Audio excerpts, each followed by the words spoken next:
d'une seconde langue et la parler souvent est un bon outil afin d'isométrer son cerveau. Isométriser? Oui. Non. Apprendre une autre langue et la parler souvent est une bonne façon de développer un autre ajusteur de pensée, puisque l'être humain n'a pas nécessairement un seul canal. Et cela permet à des humains d'avoir d'autres mots qui n'existent pas dans leur langue pour pouvoir exprimer de l'intelligence. On devrait tous pouvoir parler minimum 3 langues, et plus on en a, mieux c'est. Mais à la condition que les langues que l'on parle soient parlées convenablement. Ceux qui parlent du franglais, ceux qui parlent de l'aniol, ce n'est pas bien parlé. Quelle que soit la langue, on doit la parler dans sa langue, dans la langue que l'on parle, et c'est extrêmement intéressant pour développer des nouvelles expressions de l'intelligence. Ça permet de comprendre la manipulation de d'autres secteurs d'humains, et c'est bien. Les langues les plus intéressantes à apprendre sont évidemment le français, l'anglais, l'espagnol, après ça, possiblement le russe. Mais pourquoi ces langues-là? Mais le français, parce que c'est la langue que l'on parle. L'anglais, parce que c'est la langue des affaires. L'espagnol, parce que c'est la langue de l'ésotérisme. Et le russe, parce que c'est la langue des ennemis, diraient certains. Ou des futurs concus? Des conquérants. Mais je te dirais ça, le russe. L'espagnol... Le français, c'est la langue de supplémentalisation. Mais l'espagnol, ça a un lien direct avec la naissance de l'ésotérisme? Non, l'ésotérisme se communique, ainsi que la parapsychologie, se communiquent beaucoup plus facilement en espagnol. Et les affaires se communiquent beaucoup plus facilement en anglais. Et au niveau supplémentalisation, ça se communique beaucoup mieux en québécois. Tout ça à cause de l'énergie ou l'onde de forme des mots? Oui, à cause de l'onde de forme des mots et à cause de la façon dont sont structurées les phrases. En anglais, on ne place pas, par exemple, les adjectifs à la même place qu'on le fait en français. En espagnol, il y a aussi différentes nuances, et au niveau de la consonance des mots, c'est différent. Alors, si on regarde le siège central sur la planète, par exemple, des études en parapsychologie, là où il y a même des universités, on a le Costa Rica, on a Mexico, on a Madrid, on a différentes places sur la planète où ça parle espagnol, où on va développer énormément la mécanique parapsychologique au niveau scientifique ainsi que la mécanique ésotérique. Si on prend des livres de parapsychologie ou d'ésotérisme et qu'on regarde les bibliographies à la fin, on peut se rendre compte que la grande majorité des livres sont des livres espagnols. L'espagnol est la langue de la parapsychologie. Maintenant, il y a un autre avantage aussi, c'est que si l'humain a à se promener le moindrement, l'espagnol est l'une des langues que l'on retrouve le plus sur la planète Terre. C'est le français qui est parlé le plus en termes de superficie ou d'étendue. En deuxième vient l'anglais. En troisième vient l'espagnol. C'est-à-dire, tu disais dans les premières parties précédentes que le grand monarque ou les monarques vont s'entendre sur une seule langue. Le Dixitera. Le quoi? Ah bon? C'est le Dixitera. C'est quoi ça? C'est le langage planétaire. Ça ressemble au français? Non. Ça ressemble à quoi? Ça ressemble au Dixitera. Mais si... Dixi veut dire diction, veut dire langage, terra veut dire terre. Ce terme, c'est Dixitera, c'est en 2 mots, en 2 langues différentes. Alors, ce sera un langage qui sera apte à permettre l'expression de l'aristocratie, l'expression de la philosophie, l'expression de la médecine, l'expression des affaires, l'expression de l'intelligence. Plus que le français. Oui, parce que le français, c'est une langue intéressante, mais qui a quand même ses limites. Puis est-ce que cette langue-là va avoir ses limites? Oui, mais des limites qui ne seront pas connues sur la planète. Bon. Parce que plus loin, on va parler encore. Non. Ça sera l'une des limites de cette langue. Elle ne sera pas instantanée. Elle nécessitera de l'air entre les communicateurs. L'Europe des 12 sera-t-elle le prochain leader des forces capitalo-chrétiennes mondiales? Bref, supplantera-t-elle les États-Unis d'Amérique? Non, ils ne pourront pas. Pourquoi? Parce qu'ils n'ont pas des psychologies pour le faire. Et le temps va leur manquer. Mais quel genre de psychologie ça prendrait pour supplanter? Une psychologie qui cesse de se chicaner. Entre eux? Ben, entre eux. C'est sûr que tu te chicanes toujours entre eux. Non, je sais pas. Vois-tu? Il y a beaucoup de problèmes. Quand on vend un produit aux États-Unis, La publicité que l'on va faire avec le produit américain est une publicité qui est facilement passable au Canada. Si on traduit la publicité en français, toujours avec la même idée américaine, cette publicité-là, on peut aussi la vendre au Japon, on peut la vendre en France, on peut la vendre en Italie. Si on annonce le produit Coke, Coca-Cola par exemple, on peut le vendre à bien des places. Alors que la majorité des produits qui viennent même de l'Europe ou des produits qui viennent de d'autres nationalités à part le contexte américain, quoique le contexte américain a de la difficulté à pénétrer l'Europe sur certains points, la problématique c'est que certains pays vont accepter un produit à cause de l'emballage. D'autres pays vont accepter le même produit, mais uniquement s'il est économique. D'autres pays vont accepter le même produit uniquement s'il est efficace. En Italie, on ne veut pas savoir si l'automobile est résistante, on veut savoir à quelle vitesse elle roule. Alors que dans d'autres pays, en France, on va poser d'autres critères. Ce qui fait que même si on parle d'une seule nation économique pour l'Europe dans les années à venir, il restera toujours une problématique évidente, c'est que les mentalités, parce qu'il y a des langues différentes, et parce qu'il y a des théories différentes, et parce qu'il y a des expériences grégoriennes différentes, les mentalités de chacune des nations vont nécessairement éliminer, c'est-à-dire bloquer énormément l'évolution, l'expansion de nouvelles nations à travers une fusion des frontières. Ça va se faire progressivement, mais les Américains sont extrêmement en avance. Les Américains peuvent vendre tout ce qu'ils veulent à peu près dans n'importe quel pays où ils sont installés, ça passe. Parce que c'est à cause de leur capacité de pouvoir s'adapter. Parce qu'ils sont plus internationaux. Parce qu'ils sont constitués de plusieurs peuples, parce que leur mentalité est totalement différente. C'est une mentalité qui est beaucoup plus planétaire. C'est une mentalité qui est capable de s'ingérer, mais de comprendre aussi les problèmes de d'autres pays. Alors évidemment, il y a toujours des exceptions dans tout, et les Américains ne comprennent rien. Mais on parle de la nation américaine. Alors si on compare ça à la nation européenne, on est loin de là, parce que la nation européenne, elle est totalement hétérogène. Le gène est le véhicule de l'intelligence. Est-il possible de muter en inoculant de l'ADN d'une personne aristocratique à une autre? Par exemple, on a muté un rat en lui inoculant l'ADN d'un autre et le rat a muté de son vivant. Bon, ça peut se faire. La seule chose qu'il y a, c'est que la chaîne ADNique de l'humain est beaucoup plus complexe que celle d'un rat.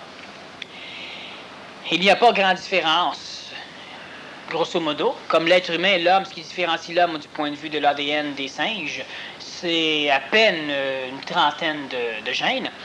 Alors, c'est évident qu'il n'y a pas grand facteur, sauf qu'un gène est constitué d'énormes quantités de molécules, et c'est cela qui doit être pris en considération.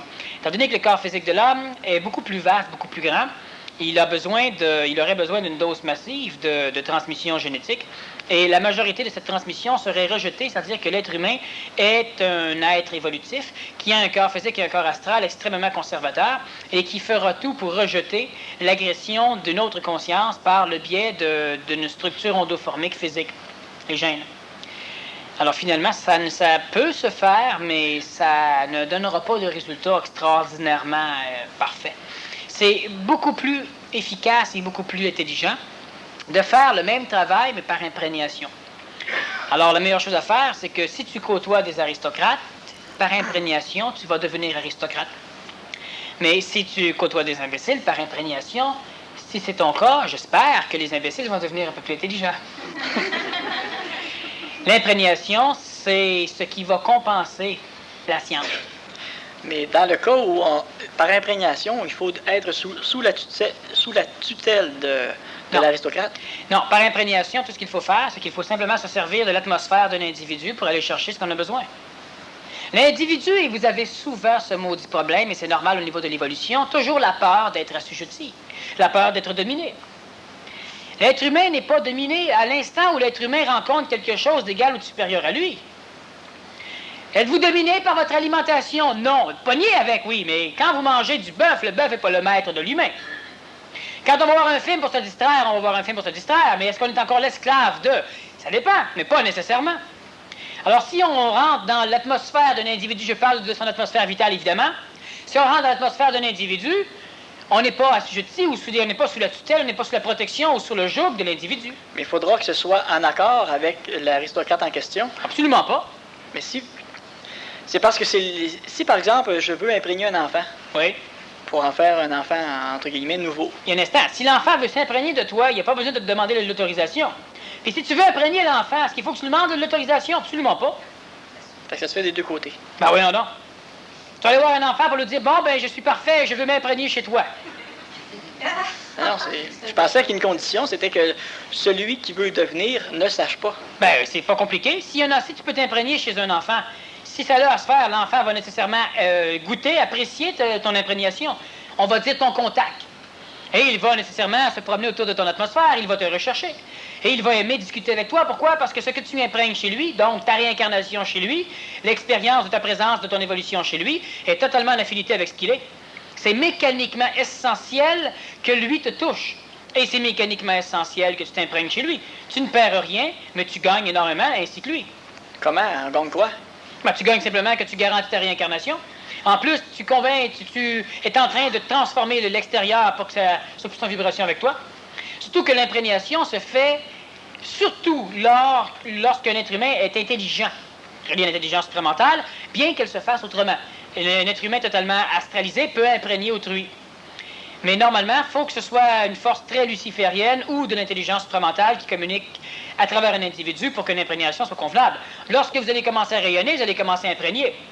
Est-ce que je peux, du moment où mon corps vit, avec l'accord d'une autre personne, que je crois que cette personne-là va vivre plus longtemps que moi, absolument, faire un pacte avec elle, sans que ce soit un pacte, lui demander l'autorisation de me réincarner avec elle, pour que ça l'active le processus? Tu ne demandes pas l'autorisation, tu t'imprègnes. Si elle a resté avec toi et si ça va bien ensemble, nécessairement elle l'aura accepté. Possiblement que si tu te poses la question d'une façon lucide, son ego va dire non. L'ego ne pèse pas l'envergure de la chose. Il y a même des individus qui ont la faculté de se réincarner totalement dans une autre personne, plus jeune, et qui vont conserver une incarnation temporaire pendant quelques mois ou quelques semaines ou quelques années, jusqu'à temps qu'un enfant quelque part naisse qui puisse le recevoir, ou jusqu'à temps qu'un autre individu ait une génétique suffisamment convenable, génétique que l'autre peut posséder. Ou encore, il y aura fusion entre les deux personnes, c'est-à-dire entre celui qui est décédé et qui s'incarne à l'intérieur de celui qui le reçoit. Il peut y avoir une fusion entre les deux. Mais c'est pas nécessaire qu'il y ait une relation d'amitié ou interpersonnelle connue entre ces deux personnes-là. Pour l'imprégnation, non. Pour l'incarnation temporaire, c'est habituellement préférable parce que les barrières sont surtout des barrières astrales. Alors, si émotivement les deux sont reliés ensemble, ça facilite énormément le transport. Est-ce que je peux, doutant du double éthérique, pas doutant de l'existence du phénomène, mais doutant de la capacité... Son envergure? Oui, ou de la capacité d'en former un et de l'unifier. OK, doutant que tu as un double éthérique? Oui, c'est ça. Est-ce que je peux, me dire, en attendant, je vais aller rester chez une autre personne pour ne pas visiter le monde de la mort? Absolument. Tant que tu doutes, c'est que tu n'en as pas même assez constitué. Mais comment? J'ai déjà expliqué dans le séminaire. Ce que je veux dire, comment? Là, ça se peut, là. Comment puis-je faire par la suite pour naître ou me transporter dans un autre corps? Premièrement, tu dois mettre au monde des enfants. Ça sera obligatoire? Non. Mais premièrement, c'est ce que tu devras faire. Si tu ne mets pas d'enfants au monde, tu devras imprégner ta conscience. De ta conscience, tu devras imprégner des enfants. Autrement dit, tu devras éduquer. Mais éduquer, c'est peut-être le motif qui va permettre ta présence auprès d'un enfant. Mais tu dois imprégner. En imprégnant, nécessairement, tu transformes l'enfant et tu crées une relation énergético-émotive, mais beaucoup plus énergétique, qui va faire en sorte que si tu as décédé sans avoir eu d'enfant, la majorité de tout ce qui est en vibration avec le jeune va s'incarner immédiatement dans le jeune. Dépendant de l'information qu'aura ton ego de la mort, tu seras capable de préserver ta conscience lucide chez le jeune le temps que ce sera nécessaire. Possiblement qu'une fois chez lui, tu accepteras de te fusionner à lui. Sinon, à un moment donné, il y aura un corps physique qui pourra te récupérer et il faudra que ce soit un corps physique qui est proche du contact du jeune pour que tu puisses te transfuser dedans. Mais la meilleure chose à faire, c'est de s'en égoïser. Fait qu'on évite ces étapes. Ben voilà, s'en égoïsant, tu crées un double éthérique. Alors, comment le vérifier, le double? Ben, c'est simple que quand tu vas mourir, tu vas pouvoir tout vérifier. Pourquoi vérifier ton double? Pour sécuriser l'ego? Ah oui, mais l'ego va se dire, bon, il était assez constitué, fait que maintenant qu'il mange de la merde, je peux rester comme je suis. Oui. Mais tu peux pas vérifier ton double. L'être humain ne saura jamais s'il est dans le bon chemin, il ne saura jamais s'il a un double suffisamment constitué, tant qu'il n'aura pas commencé sa fusion avec le double. Quand les individus posent encore des questions, oui, mais il n'y a rien qui me dit que c'est vrai. Bien, vous êtes tous des mangeurs de chocolat. Parce que vous avez la preuve sur votre nez régulièrement que tout est vrai. Sauf que la preuve que vous avez, c'est la preuve que ce qui est problématique est vrai. Vous avez quand même des prémices et des preuves de ce qui est correct comme étant vrai. Mais l'humain, il se dit toujours, oui, mais j'ai pas de preuve que c'est vrai. Alors que si je discute un peu avec lui, puis qu'on regarde un petit peu sa vie, on se rend compte que finalement, tout ce qu'il sait sur l'astral, tout ce qu'il sait sur la mécanique, tout ce qu'il sait sur la manipulation, tout ce qu'il sait sur la théologie, tout ce qu'il sait sur sur les lois de l'ego et des dieux, besoin de se nourrir, puis besoin de s'alimenter, besoin de s'exprimer, tout ce qu'il sait finalement de tout ce qu'il sait est quotidiennement vérifiable, au-delà de tout ce qui a été dit dans le passé. Si, et je le dis souvent, si vous êtes capable de constater qu'effectivement il y a un charriage puis une omnibulation de l'astral dans la conscience d'un individu, si vous êtes capable de constater qu'à travers tout ce qui a été dit, on en arrive à dire que le mental est une entité dans l'humain et l'astral est une autre entité, que les deux cohabitent dans le même corps, que le mental doit être le maître contrôleur, que l'astral est présentement le contrôleur du système endocrinien qui s'exprime dans votre corps physique, quand on en arrive à dire « je veux pas boire, puis pourtant tu bois pareil », tout est prouvé. Si tout ça est vrai, et ce l'est, et c'est facile de le vérifier, comment un individu peut amener tout cela de choses vérifiables si tout le reste est de la fausseté? Surtout que tout ce qui est vérifiable là, ici, engendre le reste qui est en haut là. Et quel que soit, et c'est facile, l'information que vous avez depuis que vous faites des conférences, des séminaires, des PMC+, l'information que vous avez, vous êtes capable d'expliquer tout ce que l'humain veut savoir sur le plan planétaire. Évidemment, à l'intérieur du contexte évolutionnaire planétaire, on élimine ce qui se passe en haut. Vous n'êtes pas encore rendu en haut. Mais si on vous demande pourquoi les dieux ont abandonné l'homme, vous êtes capable de répondre. Si on vous demande pourquoi il y a des individus qui naissent handicapés, vous le savez. Si on vous demande pourquoi que les témoins de Jéhovah font du porte-à-porte, on sait pourquoi. Si on vous demande pourquoi une mère sauve son bébé puis meurt pour elle, on sait pourquoi. Si on vous pose des questions, pourquoi il y a des guerres, pourquoi il y a des pays qui souffrent régulièrement, fusion des personnalités dans le monde de la mort, donc il faut qu'ils vivent le même genre d'expérience. Vous le savez aussi. Vous n'êtes pas assez réchauffé dans le langage pour être capable de tout dire en même temps. Mais si on demande... Mais tout le monde le sait. Maintenant que tu sais ça, qu'est-ce que tu vas faire pour... Mais on s'en fout pour l'instant. Si ce que tu sais dans la merde est vrai, ce que tu sais dans le reste est possiblement vrai. Si moi je te dis que la rivière qui est ici, qui est dans un immense torrent, finit par engendrer des plaines en bas, et que je t'explique tout ce qui peut créer ce qui se passe autour de chez vous, quand tu peux le vérifier, ben tu dois pouvoir dire l'information ou l'intelligence qui amène l'information de tout ce qui m'entoure, puis c'est tout ça, ben c'est possiblement vrai pour le reste. Mais quand tu embarques dans la rivière et tumultueuse, elle se frappe sur les roches, puis on te le dit, on s'était prévu. Tu as peut-être perdu un bras, perdu un œil, on te le dit, puis tu t'es prévu aussi. Et là, tu te rends compte que ce que tu savais est vrai. Puis là, tu dis maudit. Mais non, c'est vrai. Alors, au lieu de dire maudit, soyons contents, on n'en est pas encore sorti. Mais on connaît la mécanique, par exemple. Et si on connaît la mécanique, on est capable, à un moment donné, de pouvoir contrôler la mécanique. Parce que l'homme ne contrôle que ce qu'il connaît parfaitement. Alors, on peut comprendre. Mais là, on est en train de faire l'étude de la mécanique. Moi, je vous dis qu'il y a un vilebrequin, qu'il y a un volant, qu'il y a des pistons, qu'il y a des segments de pistons, qu'il y a plusieurs choses dans un moteur d'automobile. Et vous dites toujours, oui, mais je comprends toujours pas comment c'est que la clé, elle fait démarrer. Ben oui, il manque de l'information. Puis là, si vous fouillez dans le moteur, vous découvrez plein de choses. Ça n'explique pas les routes, ça n'explique pas les chemins, ça n'explique pas les destinations. Mais ça peut expliquer les pannes, ça peut expliquer les accidents par manque de freinage, ça peut expliquer bien les choses. Alors, lentement, l'humain commence à se désassujettir. On n'a pas de preuve, on n'a pas de preuve. Vous n'avez pas de preuve de ce que vous ne voyez pas parce que vous ne l'avez pas expérimenté. Mais tout ce que vous avez expérimenté, qui est aussi absurde que l'absurdité elle-même, ben, ce qui amène de l'information du devant dont vous n'avez pas de preuve, explique tout ce qui se passe ici. Et tout de façon même à pouvoir prévoir et prévenir les choses. Tout plus que le passé. Alors, à un moment donné, il faut qu'on se botte le derrière un peu puis qu'on se réveille. Je sais que je ne sais pas tout. Je sais que je n'ai pas la preuve astrale, c'est-à-dire que je n'ai pas expérimenté l'avenir. Mais torieux, l'information qui descend, que de temps en temps je comprends, comme ça, bien, si ça me permet d'expliquer des choses qui sont là, tant qu'à douter de tout, bien, à un moment donné, je peux douter de ça aussi, mais tant qu'à devoir de toute façon m'asseoir dans une direction, autant prendre celle-là. Le double éthérique, il se crée par la négoïsation. La négoïsation, c'est la fonte de l'ego. Pour fondre l'ego, on a vu comment ça se faisait. Et c'est pourtant ce qui vous arrive régulièrement. Et on chiale. Il faut être patient. Et on sait aussi très bien que l'impatience, c'est de l'orgueil. Plus tu es impatient, plus c'est long. Ben oui, plus tu as d'ego. Facteur de la négoïsation. Plus tu es patient, plus ça va vite. Tu sais, comme c'est mal fait, le monde. Celui qui s'en fout, il l'a tout de suite. Celui qui le veut, il l'a pas. C'est pas mal fait, le monde. Il faut comprendre la mécanique. Tu as de l'ego, tu es impatient. Ben, c'est de la négoïsation qui t'amène le résultat. Le double éthérique, est-ce que ça existe ou non? On s'en fout. Une chose certaine, c'est que Dieu, je peux l'expliquer. Et toute la mécanique biologique, endocrinienne, chimique, les morts, les divinités, l'émotivité humaine qui s'exprime par le facteur endocrinien, c'est facile à vérifier. Il n'y a aucune émotion chez l'humain qui ne s'exprime pas autrement que par le corps physique. Et pourquoi l'humain vit ça? Pourquoi ci, pourquoi ça? Mais nos corps physiques sont améliorés depuis le passé. Et ça, on le sait aussi. Et c'est facile à prouver. La science s'améliore, mais la conscience de l'humain dans la science s'améliore aussi. On peut englober plus de mathématiques, on peut englober plus de données, plus d'informations. Mais merde, il y a de l'évolution quelque part.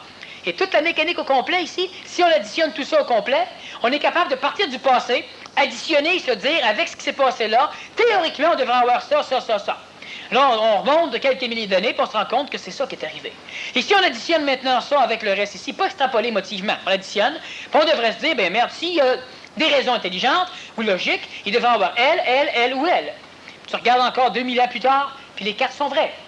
Et si maintenant vous regardez toute la mécanique qui anime l'animal humain sur le plan planétaire, on parle de prophétie, on regarde ce que ça a fait dans le passé, on explique toute la mécanique à partir d'un phénomène supramental, et puis si on additionne encore une fois, on peut prévoir qu'une planète qui existe là. Pourquoi? Parce qu'il y a des planètes qui tournent, puis dans leur orbite, ils sont perturbés. Alors, on ne l'a jamais vu qu'avec le télescope, on peut dire mathématiquement que si on regarde en telle position, à telle date, on va voir une planète. C'est le même qu'on a découvert Pluton, mathématiquement. C'est le même qu'on a découvert des naines blanches. C'est le même qu'on a découvert des trous noirs, mathématiquement. Et c'est le même aussi qu'on peut envisager l'extérieur. Tout ce qui se passe là, ici, donne des résultats. C'est réactionnel. Vu que c'est réactionnel, nécessairement, c'est prévisible. Ce n'est pas le hasard. Albert Einstein s'est amusé à dire que Dieu ne jouait pas avec des dés, sauf que Dieu jouait avec une roulette russe. Mais c'était prévu. On a une mécanique mathématisable. Alors, nécessairement, quand on regarde, bon, est-ce que je n'ai pas de daube éthérique, est-ce que c'est ci, est-ce que c'est ça? Tant que tu broyes, la partie qui chiale, elle n'a pas de daube éthérique. Quand elle chiale plus, elle n'est plus là, ben c'est ça, c'est le daube éthérique. Puis si on additionne tout au complet, puis vous en savez, je vous ai dit, vous êtes des libraires. Lisez vos livres un peu. Ça veut... Par exemple, la planète. Mathématiquement, on a dit qu'elle était là. Effectivement, elle était là. Mais là, il y a deux moyens. On peut dire la planète est apparue quand il a fallu qu'on le sache. L'important, on s'en fout. L'important, c'est qu'est-ce que là? C'est un daube éthérique qui apparaît uniquement quand tu vas arriver là. Même si je fais compter de menterie. Dis-moi que tu n'as un daube éthérique. Mais c'est pour arriver à dire, je n'ai qu'à vouloir quelque chose, ça va arriver. Tu n'as qu'à vouloir ce qui va arriver. Ça va arriver. Ouais, c'est ça. C'est immanquable. Mais... Quand j'étais jeune, je regardais à travers les murs chez nous, à travers la porte, et j'imaginais des choses. À un moment donné, je me suis dit, tant qu'à imaginer, autant imaginer ce qu'il y a là de bord. Pourquoi toujours imaginer des mensonges? Alors j'ai commencé à ouvrir la porte, à regarder les murs, à fermer la porte, puis après ça, à voir les murs. Jusqu'à temps que je puisse voir suffisamment convenablement à travers la porte ce qui est là. Projection de la mémoire, possiblement. À un moment donné, j'ai vu ma mère descendre l'escalier puis s'en venir. Alors j'ai caché mes conneries, et puis effectivement, elle est rentrée dans la chambre. Ah oui. Imagination, on s'en fout, hein? Si tu imagines la réalité, que les psychologues se coucher? Ouais, il commence à temps, de toute façon. Ah, ça c'est... Les mots sont plus intelligents qu'ils n'en ont l'air. Ainsi, on ne travaille plus, on s'occupe. On occupe un emploi. Moi, je dirais on s'occupe. Cependant, parfois, je trouve qu'un mot anglais dit plus que son équivalent, que je trouve en français.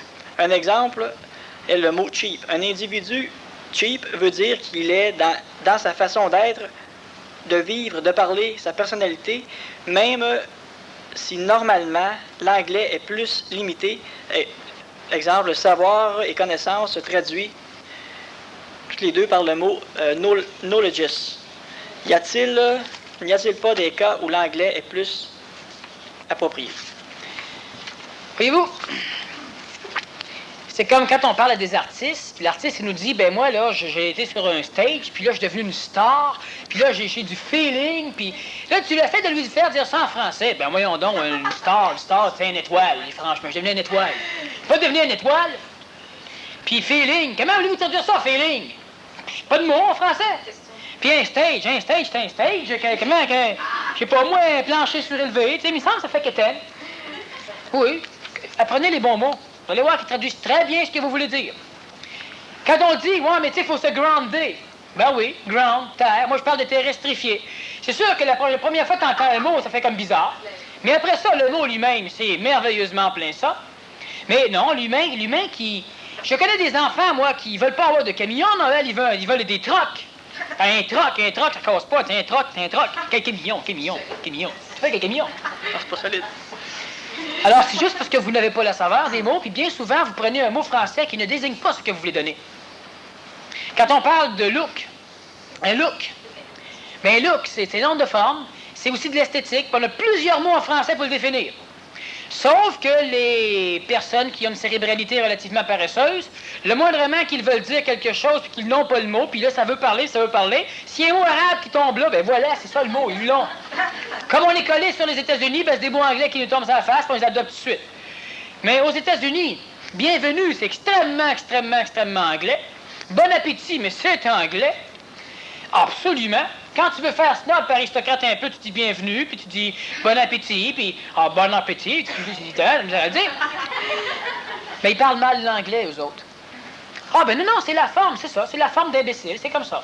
À un moment donné, on voulait se séparer du peuple qui nous copiait, puis là, il y a un mot français qui est arrivé, c'est sûr, les pauvres peuvent pas voyager, ils peuvent pas ramener le mot bienvenue ou bon appétit.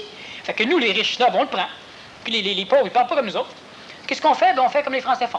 En France, vous savez, les stationnements, ça n'existe pas, c'est des parkings. C'est évident. Faire du magasinage, voyons donc, c'est un mot qui est... Shopping, c'est français. C'est évident. Tu sais, magasinage, s'ils connaissent le terme magasinage, ils vont l'employer. Mais quand tu connais pas le mot magasinage, faire la tournée des boutiques, ben non, tu sais, faire du shopping, ça explique ce qu'on veut dire. Mais sinon, quel mot? Faire du lèche-vitrine, franchement. Faire du shopping, c'est du magasinage. Il faut juste connaître les mots. C'est simple. Alors, il n'y a pas de mots en français qui sont inférieurs aux mots en anglais. Il n'y a pas de mots en anglais qui sont inférieurs aux mots en français. Mais la façon de structurer les phrases est différente. Il y a une façon qui fait que les égaux mathématiquement arrivent plus vite à une entente en anglais qu'en français. Certains vont dire, ben moi je parle en français, puis j'ai des amis avec qui je m'entends très bien. Parler de mental à mental. Vous êtes en plus, vous avez des affinités. Mais on parle grosso modo. Puis celui qui me dit, ben voyons donc, c'est pas vrai. D'accord, c'est pas vrai. Les Américains ont le monopole des affaires dans le monde, mais c'est parce que le français est supérieur en affaires. Et c'est évident. Bon, alors on peut philosopher longtemps, mais on peut aussi constater des choses. Sauf que les mots sont là. Il n'y a pas de mots en français qui ne peuvent pas être créés en anglais. Et vice-versa, comme dans n'importe quelle langue. Mais il y a des mots en anglais qui manquent. On les crée. On les crée comment? On ne prend pas le mot français. On se sert de la structure qui crée vitalement les mots en anglais. Quand ils ont sorti le mot grounded ou underground, ça ne veut pas dire que quelqu'un est sous terre. Ça veut dire occulte. Il y a des mots qui existent aussi, mais c'est un occulte populaire. C'est un occulte permis. Mais on invente des mots. Puis parce que les autres inventent des mots, puis que nous autres, on est suffisamment médiocres, le moindrement qui invente un mot, ben on pense que c'est le mot planétaire. Underground, c'est underground, la musique underground, tu connais ça? Ah ben oui. Du heavy metal. Métal hurlant, et que ça fait quétaine. Mais c'est mauditement ça, hein? C'est du métal hurlant en tabarnouche, hein? C'est pesant, oui. Oui, mais l'humain, en tout cas. Les mots, pas de problème, trouver les bons mots. Parler du bouddhique supramental n'est-il pas un pléonasme? Non. Le bouddhique n'est-il pas forcément supramental avant d'être bouddhique? Non. C'est comme si on dit, parler, est-ce que l'eau est nécessairement de la vapeur? Non. Est-ce que la glace est nécessairement de l'eau liquide? Non. Ce sont les expressions énergétiques. Il y en a un qui est un solide, la glace, un qui est un liquide, un qui est un gazeux, un qui peut même être moléculaire ou atomique. Mais ce n'est pas la même expression d'énergie. Lorsque l'être humain a une capacité de retenir de l'énergie supramentale dans la descente de l'énergie, il est supramentalisable. Lorsqu'il est totalement plein d'énergie supramentale, l'énergie qui descend encore est arrêtée à un niveau plus haut. Il est supramentalisé et il commence à vivre un arrêt bouddhique.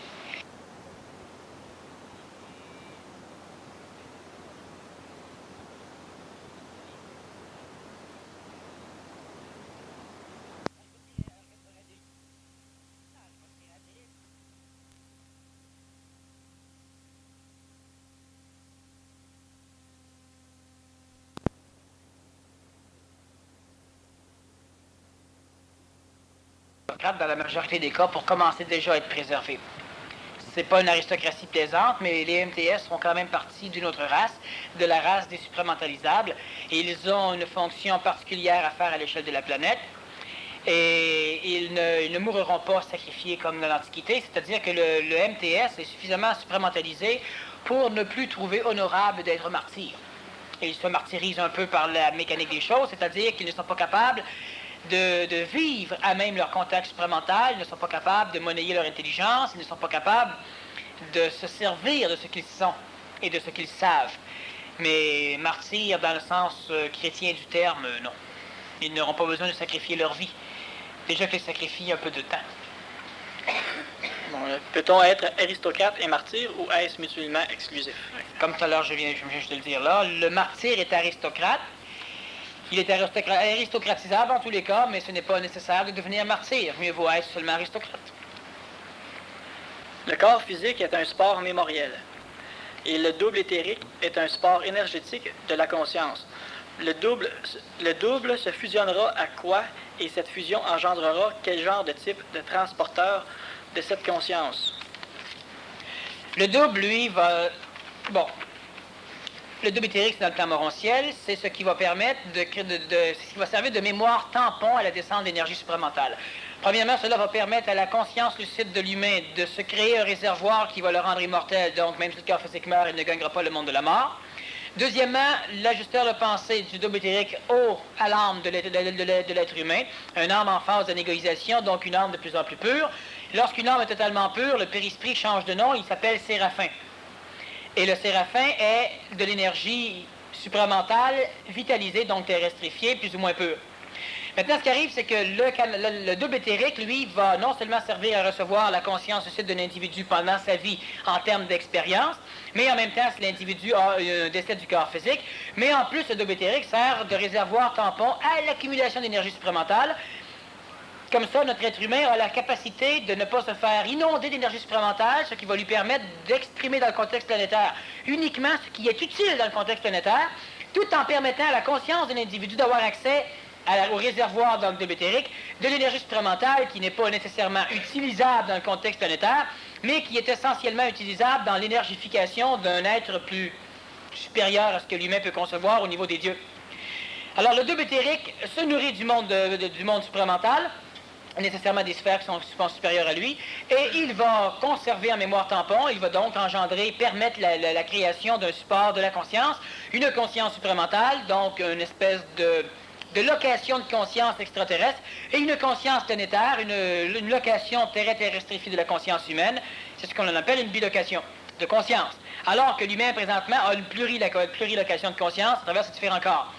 Lorsque cela est suffisamment accompli, le double éthérique, lorsque l'être humain est totalement anégoïque, le double éthérique va maintenant descendre, prendre la place de l'âme. Le mental est repoussé par le double éthérique, la conscience supramentale, et descend totalement au niveau du périsprit, engendrant le corps séraphique. Le double éthérique descend maintenant au niveau de la conscience et va balayer totalement les vieux archétypes génétiques qui vont rester. Un cerveau intuitif, un cerveau cartésien. On a un troisième cerveau énergétique qui est le double éthérique, mais tout cela complet va se dissoudre et l'être humain va devenir un être totalement supramentalisé. Il n'aura plus de double éthérique, c'est-à-dire qu'il sera lui-même un double éthérique fusionné à une conscience matérielle corporelle.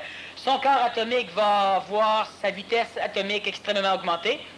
Il va augmenter sa masse, il va augmenter évidemment son rayonnement ionisant, donc par imprégnation, il pourra colorer beaucoup plus de superficie.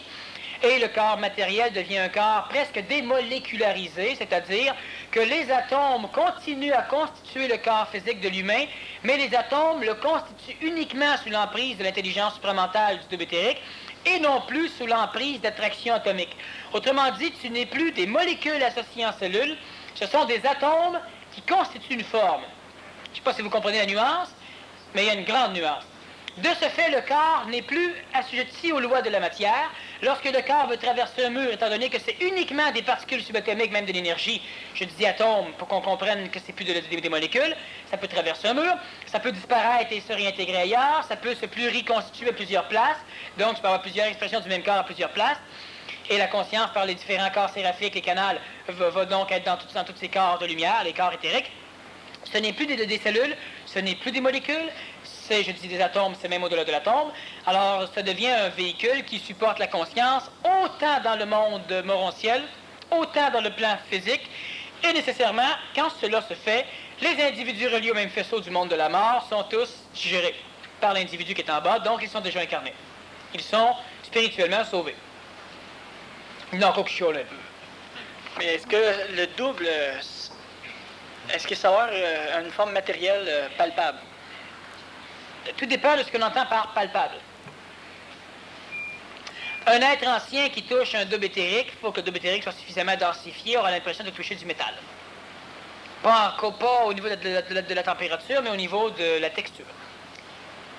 La masse de l'individu, de toute façon, un individu qui est supramentalisé, qui a une fusion, ne se promène pas à travers le peuple. Qu'est-ce qu'il fait? Qu'est-ce qu'il fait?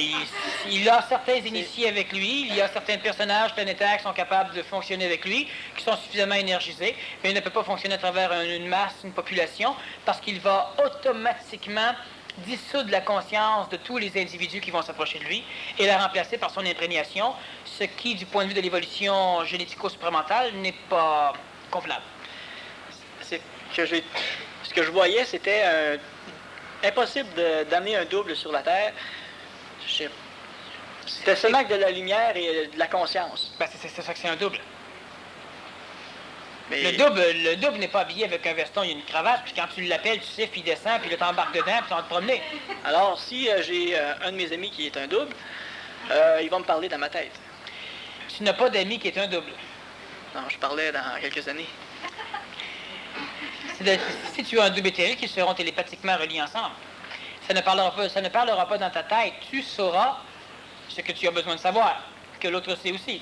Un double n'a rien à faire sur la planète. Ben, il n'a rien à faire sur la planète. Le double éthérique se fout royalement du contexte planétaire. Le double éthérique est une mécanique qui apparaît lorsqu'il y a un contact entre des énergies descendantes, extraterrestres, supramentales dans la plus basse expression, et des énergies qui sont évolutives, donc ascendantes et non pas descendantes, qui sont évolutives du contexte planétaire. Lorsque les énergies qui descendent viennent toucher la conscience d'un humain qui est en phase évolutive, cela engendre un double éthérique. L'énergie supramentale, au lieu d'être colorée et terrestrifiée, se crée un réceptacle où elle pourra se préserver. La conscience lucide de l'individu, au lieu de toujours gagner le monde de la mort, adopte le même réceptacle où elle sera préservée. C'est le double éthérique. Mais le double éthérique lui-même n'a pas de constitution intentionnelle, c'est simplement un réservoir, c'est un corps. C'est comme le corps physique, quel rôle a-t-il à jouer sur le plan planétaire? Ben, si tu dis conserver la conscience, ben, le double éthérique, c'est pareil. Mais si tu dis, ben, le corps physique, il a comme fonction de se reproduire, c'est faux. C'est l'âme qui crée des corps physiques pour pouvoir s'incarner. Le double éthérique est uniquement un véhicule, c'est un véhicule spatial, c'est un véhicule intergalactique, c'est un véhicule interuniversel. Un double éthérique unifié, c'est un faisceau? Un double éthérique fusionné? Qu'est-ce que j'ai dit? Unifié. Oui, c'est ça, unifié. Un double éthérique unifié. C'est-à-dire qu'on... Des doubles éthériques unifiés vont engendrer un faisceau. Un faisceau qui se résorbe. Mais est-ce que... Si par exemple un bras de double éthérique, c'est peut-être par une centaine de personnes, des milliers de personnes, puis finalement, une fois qu'il est complété, devient un faisceau, c'est pas ça? C'est ça. Ah bon.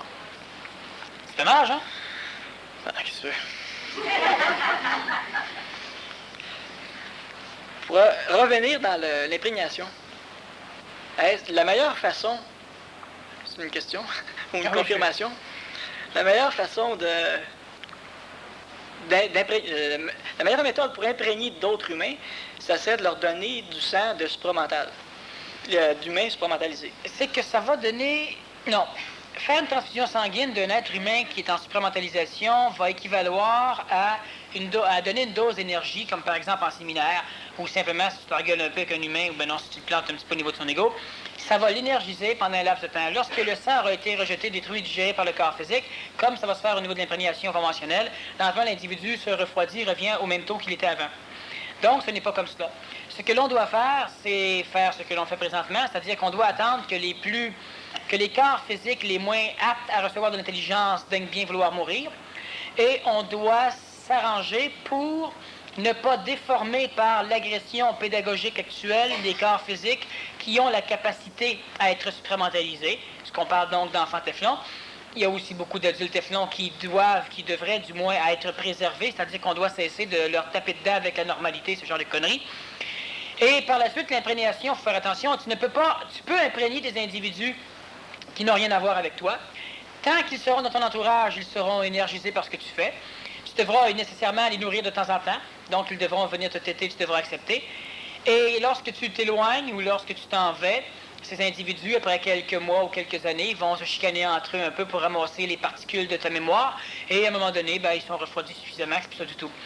Le vrai travail consiste à énergiser un individu qui a besoin de ton énergification. C'est-à-dire que tu ne manipules... Moi, si je t'énergise, donc si je t'imprègne, je ne peux imprégner que les parties que ton mental autorise à imprégner. Autrement dit, tu n'es pas assujetti à ma présence, tu te sers de ma présence. Si toi, tu m'imprègnes, tu vas apporter chez moi des compensations des lacunes que j'ai, mais je ne suis absolument pas assujetti à ta conscience, bien que je sois capable, à un moment donné, de voir un peu plus par tes yeux, et ma conscience va accepter ou refuser la vision, ce qui fait que lentement, si tu es intelligent, si je suis intelligent, je vais me développer, me déployer par ton imprégnation, et tu vas faire la même chose par mon imprégnation. Mais ce n'est pas une imprégnation qui rend l'autre esclave. Tandis que si tu veux imprégner un être humain qui n'a pas de conscience mentale, un être humain qui ne discerne donc pas entre le mental et l'astral, un être humain qui n'a pas d'ajusteur de pensée suffisamment opérationnel, nécessairement, l'imprégnation que tu vas faire chez lui l'omnibule totalement et tu en fais un disciple. Un esclave ou ce que tu voudras, mais d'une chose certaine, c'est un subalterne. Ça ne peut pas être un ami. Fait que finalement, c'est l'imprégnation entre supramental ou tendance supramentale, ça l'aide au voyagement de point de vue. Ça crée une synergie, finalement. Le double éthérique que tu as à peine constitué, si de temps en temps, mon imprégnation te permet disons, d'avoir de l'information qui ferait comme si tu occupais le mien, ou celui d'un autre, le fait que tu discutes avec certains individus, que tu discutes pour parler, tout ce que tu dis n'est pas retenu contre toi ou contre ton ego, le fait de pouvoir faire ce genre de choses crée une synergie. Nécessairement, tout le monde se réchauffe, parce que tout le monde adopte des points de vue, il y a une homogénéité au niveau de la conscience qui va s'établir, mais tu n'es pas assujetti pour autant, parce qu'à l'instant où on arrête, où on cesse de parler, ou à l'instant où quelqu'un commence à déblatérer, ça n'embarque plus. L'humain doit faire confiance à rien. Sauf que l'humain doit savoir, à un moment donné, quelles sont ses limites. Lorsqu'un être humain ne peut plus se faire ramasser, il doit foncer. Pas foncer tête baissée, foncer tête haute. Il ne peut plus se faire ramasser. Si tu vas avoir les témoins de Jéhovah et que pendant un an de temps, ils veulent te convaincre, ils ne pourront pas te convaincre. Le mieux qui va arriver, c'est que tu n'en convaincras pas. Et le pire, c'est qu'il y en a un paquet qui vont lâcher. Mais souvent, les égos ont peur. Les égos se disent, ah oui, mais tu sais, on ne sait jamais, ils sont tellement puissants. Non, ça c'est l'ego qui parle, mais l'ego fait fi du mental. L'imprégnation qui se fait entre des êtres humains qui sont supramentalisables, donc conscientisables, c'est une imprégnation qui se fait par accréditation. C'est parfait. Alors, si on vide une personne complètement de son sang et qu'on le remplit de, comme je fais l'allusion, ou on l'avertit de rester dans le plan morantiel en attendant, ça ne peut que perturber la personne psychologiquement si elle n'est pas supramentalisable. C'est que son ego, quand l'ego va revenir, tout ce qu'il va pouvoir constater dans la lecture du corps, c'est une vision qu'il n'a jamais eue, qu'il ne connaît pas du tout. Peut-être qu'il pensait qu'il y a un contact avec Dieu ou avec le diable, et par la suite, il devra se démerder avec ça. C'est sûr que si tu vides un individu de son sang, que tu élimines la majorité des os qui fabriquent le sang, et que tu te connectes le reste de ta vie avec lui, là, il va vivre avec ton sang. Lentement, tu vas le transformer. Mais pour faire de la course, c'est pas tellement pratique. Pourquoi dis-tu qu'un couple doit se haïr pour se quitter, alors que... Mais je n'ai pas dit ça. Mais c'est ce qu'elle dit que t'as dit. Hey. Alors que c'est ça qui le fait rester ensemble, pour se prouver qu'ils s'aiment. L'amour méritoire, est-ce de rester héroïquement et courageusement? Héroïquement? Non, c'est de l'amour, effectivement. Héroïquement, non. Les héros, c'est tous des imbéciles. La preuve, sont tous morts. Bon. Pourquoi dis-tu qu'un couple doit se haïr pour se quitter? Parce que la majorité des couples ne sont pas suffisamment intelligents pour mettre fin à une relation lorsque la relation n'a plus de raison d'être. Donc, ils doivent s'haïr pour s'en aller. Sauf que, qu'est-ce que c'est qu'haïr? Haïr, c'est haïr. C'est pas à cause qu'un couple commence à s'identifier l'un envers l'autre qu'ils s'haïssent. Je ne connais pas de couple, moi, qui s'haïssent et qui restent ensemble. À moins, évidemment, qu'il y en ait un qui aime, puis l'autre il haït, mais l'autre il profite de l'argent de celui qui l'aime. Mais si les deux s'haïssent, ils ne restent pas ensemble. Par contre, le couple vit des problèmes. Ce n'est pas de la haine. Et ces problèmes font en sorte qu'ils veulent surmonter ce qu'on appelle des obstacles. Au nom, évidemment, de la collectivité matrimoniale. Parce que c'est un peu casser sa vie, manquer sa vie, perdre sa vie que de se divorcer. Alors que sur d'autres points de vue, c'est de se marier. Bon, les points de vue sont tout permis. L'individu n'est pas suffisamment intelligent pour pouvoir dire à sa femme ou à son mari, bon ben là, demain, on devrait séparer les choses, puis déménager d'ici un mois ou deux, là, parce que là, on peut rien à faire ensemble. Et l'autre, il répond, ben effectivement, ça a bien d'allure. Non, ils doivent saillir, parce que s'ils saillissent pas, ils pourront jamais. Sauf que la haine, c'est de l'amour. Alors, il faudrait qu'ils saillissent en mots, t'as dit, pour arriver à se séparer. C'est pourquoi je dis que la majorité des couples ne peuvent se séparer intelligemment. Ils se séparent toujours avec des avocats et en se lançant le peu de vaisselle qu'il leur reste. Mais c'est donc de la haine, mais c'est de l'amour. En attendant, la majorité des couples, ils saillissent toujours un peu, mais c'est pas de la haine dans ce temps-là. Comment ça va avec ton couple? Les ondes de forme générées par les formes géométriques ont-elles la possibilité d'apporter à l'être humain de l'énergie vitale ou d'une autre nature? Oui, mais les ondes de forme géométriques, les structures géodésiques, vont amener énormément d'énergie vitale, une énergie qui apaise l'ego, une énergie qui a comme bon critère de transformer les parties basses d'un ego en parties moyennes ou hautes. Mais on doit baigner. Ce sont des capteurs ou des émetteurs, mais finalement ils ne font que concentrer, ils émettent de la lumière et la réfléchissent. Disons que ce sont des émetteurs qui, pour être extrêmement efficaces, doivent être énormes. Et même s'ils sont énormes, le temps d'exposition doit être échelonné sur des dizaines d'années. De ce fait, un individu qui se fait un petit pendentif ou qui se fait une petite tapisserie en forme géodésique, bon, c'est pas ça qui va changer sa vie. Alors, les capteurs doivent être immenses, ils doivent être isolés du sol, et le temps d'exposition doit être extrêmement important. Et c'est évident que dans les structures de construction, à un moment donné dans l'avenir, ces formes seront de plus en plus employées. Lazare travaillait seul. Que deviendra le solitaire qui se conscientise? Va-t-il nécessairement se grouper? Bon, Lazare ne travaillait pas seul, premièrement. Mais Lazare était rusé, lui. C'est qu'il s'incarnait dans plusieurs personnes, puis travaillait ensemble. Ouais. Mais enfin, il travaillait quand même pas seul, n'est-ce pas? Bon. Le solitaire, qui se conscientise, va-t-il nécessairement se grouper? Ben, nécessairement, oui.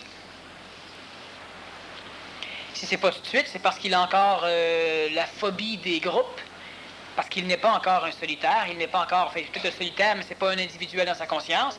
La preuve, le moindrement qu'il se colle sur quelqu'un, il devient collectif, alors pour au nom de tout ça, il a peur de tout le monde. Il peut attendre quelques années, mais à un moment donné, effectivement, oui, il va se grouper. Et qu'est-ce que ça veut dire, se grouper? Vous allez acheter des tomates au supermarché, vous êtes déjà groupé. Sinon, vous devez les planter vous-même. Alors, l'être qui se conscientise est trop intelligent pour aller planter ses tomates lui-même. Il aller à la chasse, puis faire son linge, puis faire ses maisons, puis faire ses transistors, puis monter sa radio, puis trop intelligent à faire. C'est pas faire se grouper.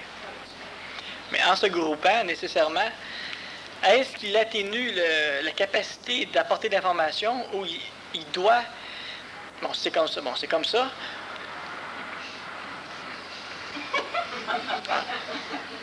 Ah, c'est ça. Ben en haut, il coupe en haut, là. Ouais, il coupe, ouais.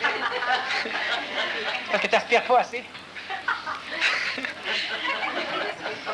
Ça ne brime pas l'individu lorsqu'il se groupe. C'est tant que l'individu a un ego qui tend à exprimer sa maudite créativité que nécessairement il se sent brimé à l'instant où il approche de quelqu'un. Mais l'idée, c'est qu'on doit comprendre. Il y a un chemin, il y a une façon de cheminer. Et ici, l'objectif est de cheminer, tant qu'à cheminer, le plus facilement possible. Pourquoi faudrait que chacun veuille mettre sa roue après l'automobile? Quand il y en a 4 ou 6 ou 8 ou 10, c'est suffisant. Mais la roue du trou que tu as, mange-la donc, puis digère-la, puis fais quelque chose d'autre avec. Faisant des jumelles pour voir dehors. Oui, mais j'aurais aimé ça, faire une roue. Créativité de l'ego. De ce fait, tous ceux qui s'expérimentalisent ont de grandes difficultés à travailler ensemble parce que, au nom du libre arbitre, qu'ils n'ont pas d'ailleurs, au nom du non-assujettissement auquel ils sont assujettis, et au nom de leur créativité astrale qui veut simplement transformer la puissance en pouvoir, pour pouvoir dire c'est moi qui l'ai fait, ils ne peuvent pas travailler ensemble. Mais c'est quoi? Lorsque un paquet d'êtres humains conscientisés se connaissent, se mettent ensemble, où il y a une atténuation? Un humain vaut un humain, 2 humains en valent 4, puis 4 humains en valent 36. Ben alors, il n'y a pas d'atténuation là-dedans. Mais l'individu doit simplement se dire, bon, qu'est-ce qu'on veut faire? Si on veut tout aller sur la côte d'Azur, bon, ben il y en a un qui dit, moi, je m'occupe de l'avion. L'autre dit, non, non, on va occuper, moi. Ah, moi aussi, ah, moi aussi, ah, moi aussi. Ah, toi, c'est un Boeing, moi, je veux un DC-10. Bon, bon, alors de la chocolat. Moi, je vais prendre l'avion, on va prendre ce qu'il y a vraiment de la côte d'Azur. Mais si tout le monde se dit, parfait, on veut y aller, t'occupes de l'avion, tant mieux. Mais ceux qui se supramentalisent, ils disent pas tant mieux, ils chialent automatiquement au nom de la créativité. Là, elle arrive avec l'avion. Ah, lui, il se dit, il dit, ah, mais fais le ménage dedans, moi, je m'occupe de ça. Qu'est-ce qu'on a à foutre de faire le ménage à l'avion? C'est un moyen de transport, rien d'autre à soir. La créativité de l'humain, il faut qu'il ait l'impression qu'il a participé. Tu t'assois. Et une chose qui est certaine, c'est qu'une fois que tout le monde est assis, s'il n'y a pas de pilote dans l'avion, ben là, t'attends, personne ne se lève, ben tu y vas. Tu accomplis une tâche mécanique. Mais pas au nom de ton ego qui veut mettre sa créativité. C'est tellement simple. Il y a des individus qui travaillent et qui passent leur vie à travailler. C'est leur créativité. Mais le nom que tu voudras. Le peintre qui est là, puis qui peint, il dit, ah, j'ai pas le choix, faut bien que je vive. Faisant un peu moins, l'offre et la demande. C'est vendre plus cher. Crime. Celui qui travaille. Si ça a marché, ça va marcher. Si ça n'a pas marché, ça ne marchera pas. Travaille ou travaille pas, c'est la même affaire. Tu fais le minimum. L'humain ne doit jamais faire le maximum, il doit faire le minimum. Mais les égaux font le maximum de ce qu'ils peuvent faire. Oh, il y en a qui font le maximum du minimum, c'est sûr. On doit faire le minimum. Tu fais cela, puis, oh, mais si je ferais...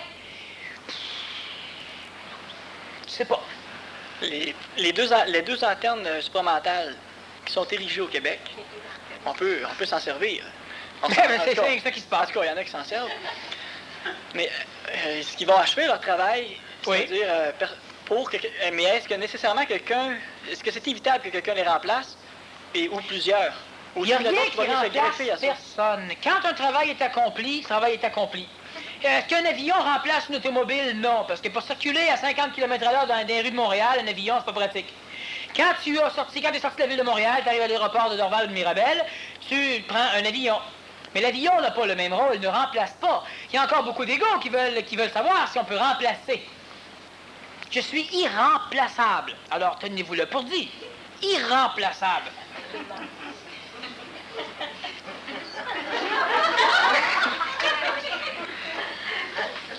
Il y a quand même des messages qui sont émis par ces antennes-là. Mais pas quand même, c'est évident.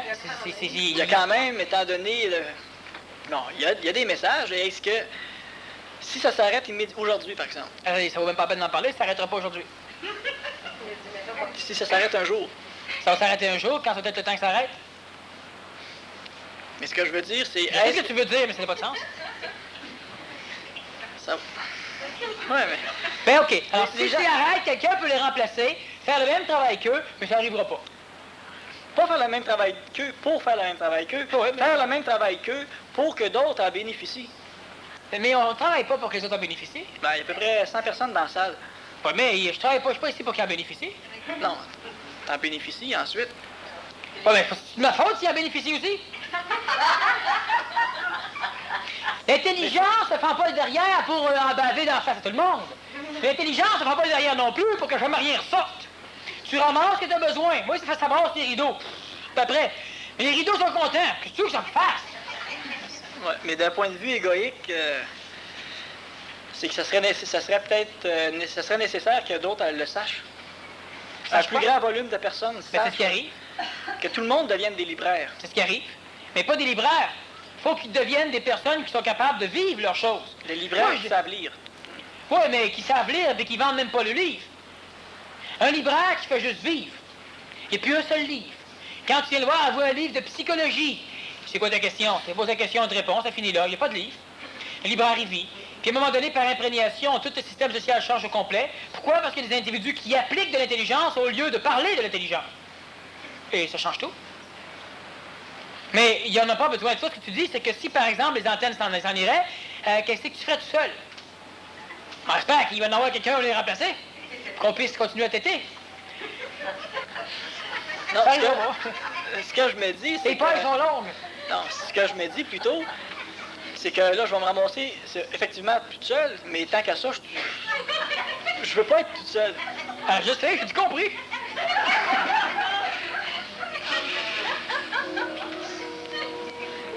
Veux-tu... Bon. Vois-tu le problème que tu as, toi, c'est que tu es un ajusteur de pensée. Nécessairement, ça me permet de tout connaître. Bon, on va y aller. C'est ça, on va poser des questions qui sont écrites.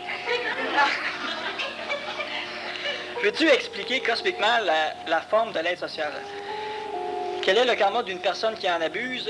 Bon, j'arrête ici, je connais la question, on n'a pas beaucoup de temps. L'aide sociale, c'est fortement génial, ça permet d'ôter les cadavres qui dorment sur le trottoir et les mettre dans des vieilles maisons sales. Premièrement, d'où l'instauration de l'aide sociale. Deuxième utilité de l'aide sociale, ça permet à des électeurs de voter pour toi quand tu décides de l'instaurer. Très utilisable. Troisième phénomène de l'aide sociale, ça permet à un paquet d'égos qui pourraient être auto-s'empiffrés de toujours être compensés socialement par une partie plus basse, l'aide sociale.